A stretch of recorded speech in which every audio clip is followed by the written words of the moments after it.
हाय students, मैं sir Amitabh Palven, social science teacher, development public school Bihar Sharif. आज हम लोग पढ़ेंगे history chapter 1 what, where, when and how. सबसे पहले हम लोग जानेंगे कि यह चैप्टर का नाम या शीर्षक what, where, when and how क्यों रखा है। व्हाट मतलब क्या, वेयर कहाँ, व्हेन कब और हाउ कैसे। ये इंट्रोगेटिव वर्ड यहाँ पर प्रयोग किया गया है। जब हम इतिहास को जानने का कोशिश करते हैं किसी स्थान का, तो सबसे पहले यही क्वेश्चन हम करते हैं जिसके द्वारा हम जान पाते हैं कि वहाँ का इतिहास क्या है। और इसी कारण से चैप्टर का जो शीर्षक दिया गया है वह what, where, when and how दिया गया है। इसके लिए हम एक एग्जांपल ले सकते हैं। जैसे कि हमारे स्कूल का इतिहास अगर हम जानना चाहें तो इसके लिए जो है हम सवाल करते हैं कि हमारे स्कूल की स्थापना कब हुई। इस स्कूल के पहले प्रिंसिपल कौन थे, जब स्कूल शुरुआत हुआ तो इस स्कूल बिल्डिंग में कितने कमरे थे, इत्यादि सवाल करते हैं। और इन्हीं सवाल से हिस्ट्री का रिकॉर्ड हमारे सामने आता है और इस प्रकार से हम इस स्कूल का इतिहास जान पाते हैं। उसी प्रकार से हम किसी जगह के इतिहास को जानने के लिए इसी तरह का सवाल करते हैं और हम उस जगह के इतिहास को जान पाते हैं। अब सबसे पहले इस चैप्टर में हमें पढ़ना है वह है व्हाट इज हिस्ट्री। हिस्ट्री क्या है। जैसा कि यहाँ लिखा है, history is the record of the event which occurred in the past. इतिहास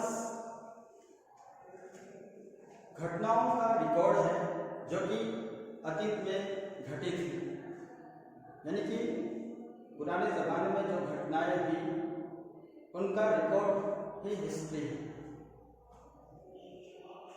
यह जो हिस्ट्री शब्द है वह हिस्ट्री ग्रीक वर्ड हिस्ट्रिया से लिया गया है, जिसका अर्थ होता है इंक्वायरी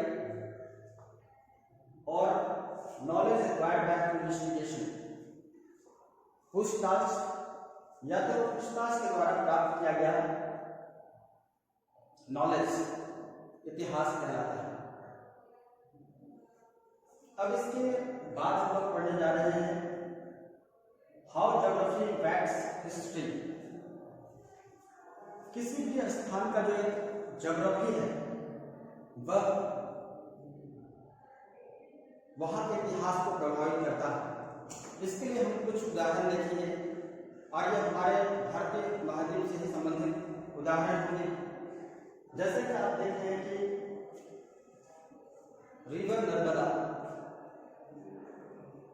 के आसपास का जो इलाका था, बहुत साल पहले वहाँ मनुष्य रहा करते थे, आदि मानव रहा करते थे, क्योंकि वहाँ पर रिवर नर्मदा था और आसपास में घने जंगल थे और इसके कारण से यानी कि फिजिकल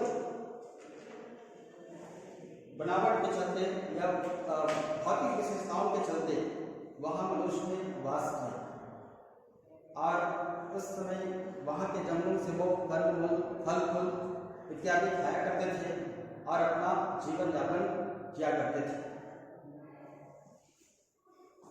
दूसरा हम उदाहरण देखते हैं कि हमारे देश में जो विंध्याचल का क्षेत्र है, गारो हिल्स है, या तो सिंधु नदी के आसपास का जो क्षेत्र है वहाँ पर सुलेमान तीर्थर हिल्स है, यहाँ सबसे पहले इन क्षेत्रों में कृषि का विकास हुआ और कृषि का विकास होने का भी कारण वहाँ की भौगोलिक फीचर्स या वहाँ का फिजिकल फीचर्स जिम्मेदार है। आगे हम देखते हैं कि सिंधु नदी के आसपास या इंडस रिवर के किनारे का जो क्षेत्र है वहाँ पर आज से 4700 साल पहले अर्लिस्ट सिटीज का इमर्ज हुआ या उद्भव हुआ और इसका कारण भी वहाँ के भौगोलिक या फिजिकल फीचर्स जिम्मेदार है। भौतिक बनावट वहाँ का जिम्मेदार है। उसके बाद देखते हैं हम हमारे देश के अंतर्गत जो गंगा का क्षेत्र है या गंगा के किनारे वाले क्षेत्र हैं वहाँ पर भी शहरों का विकास हुआ और इसके लिए भी भौतिक जो विशेषताएं हैं या भौगोलिक विशेषताएं हैं यहाँ की वो जिम्मेदार हैं। हमारे देश के उत्तर में हिमालय अवस्थित है और यह हिमालय पर्वत एक ढाल के रूप में खड़ा है जिसके कारण से बहुत कम इन्वेडर्स हमारे भारत देश में आए और यहाँ पर हमला कर पाए या आक्रमण कर पाए। बहुत कम जो व्यापारी हैं वो यहाँ पर आ पाए और वो भी मुश्किल भरे दर्रों से या पास से होकर गुजर करके आए तभी यहाँ पर इंटर कर पाए। तो इस प्रकार से आप लोगों को समझ में आ गया होगा कि किसी भी स्थान का जो ज्योग्राफी है वह वहाँ की हिस्ट्री को प्रभावित करता है। इन जगहों का अगर भौगोलिक बनावट उस तरह नहीं होता तो शायद उन जगहों पर अलग ही हिस्ट्री होता, लेकिन वहाँ का जो भौगोलिक बनावट है उसने वहाँ के इतिहास को प्रभावित किया है। नेक्स्ट जो टॉपिक है वह है टाइम फ्रेम। टाइम फ्रेम का मतलब होता है समय सीमा। समय सीमा के अंतर्गत हम लोग पढ़ेंगे या जानेंगे 3 समय सीमाओं के बारे में। इतिहास को 3 समय सीमाओं में बांटा गया है।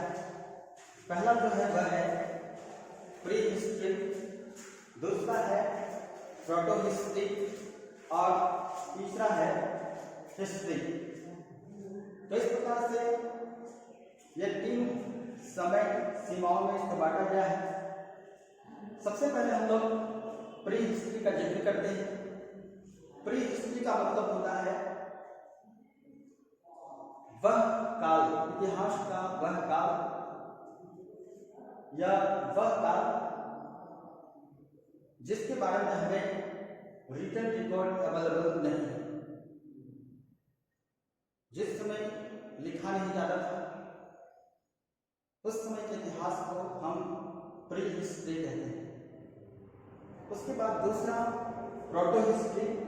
प्रोटो हिस्ट्री का मतलब होता है कि वह काल या वह समय सीमा जब मनुष्य थोड़ा बहुत लिखना जानता था, सैंपल्स का प्रयोग करता था और उस समय बहुत कम रिटन रिकॉर्ड उस समय का उपलब्ध है हमारे पास। ऐसे समय सीमा को हम प्रोटो हिस्ट्री कहते हैं। उसके बाद हिस्ट्री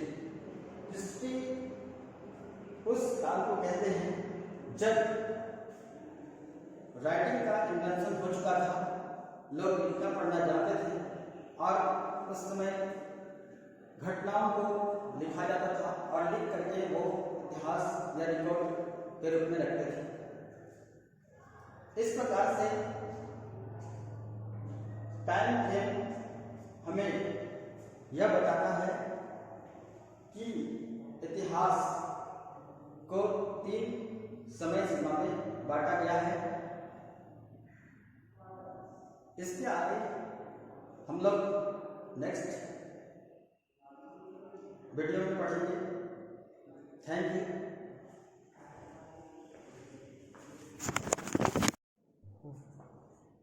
अब हम लोग नेक्स्ट शीर्षक पे आते हैं और वह है टाइमलाइन। टाइमलाइन का मतलब होता है समय अवधि। जैसे आप यहाँ देख रहे हैं, यहाँ पर एक पैसेज दिया गया है।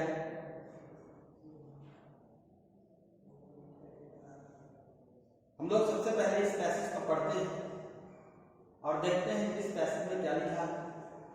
In 2014, the Indian government announced the first bullet train. A few decades later, in 1969, Rajdhani Express became India's first superfast train.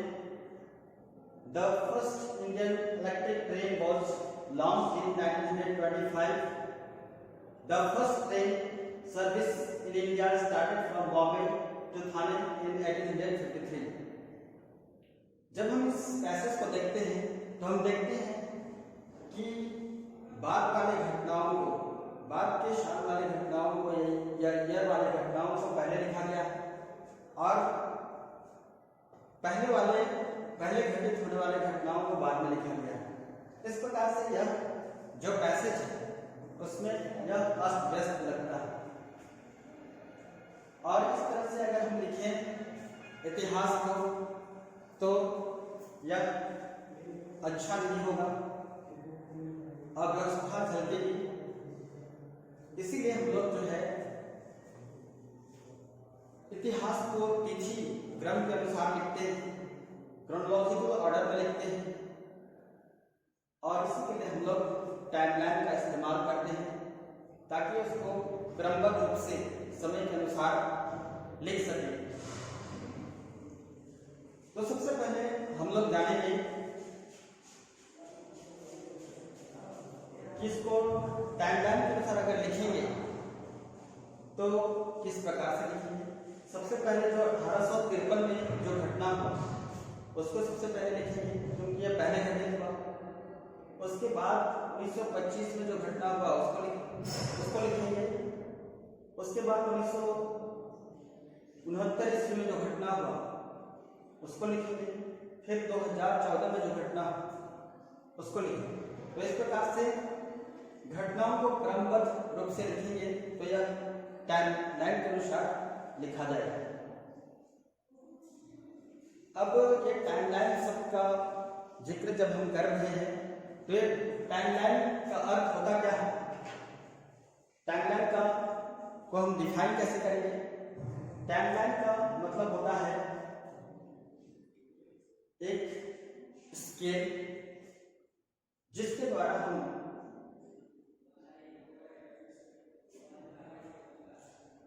समझने का कोशिश करते हैं डेट्स और इवेंट के बीच में जो रिलेशनशिप है उसको समझने का कोशिश करते हैं। उस स्केल को हम टाइमलाइन कहते हैं और इतिहासकार भी इसी टाइमलाइन का उपयोग करते हैं। अब आगे हम लोग क्रोनोलॉजी के बारे में पढ़ेंगे। क्रोनोलॉजी क्या है? Chronology is the sequence in which a series of events happen.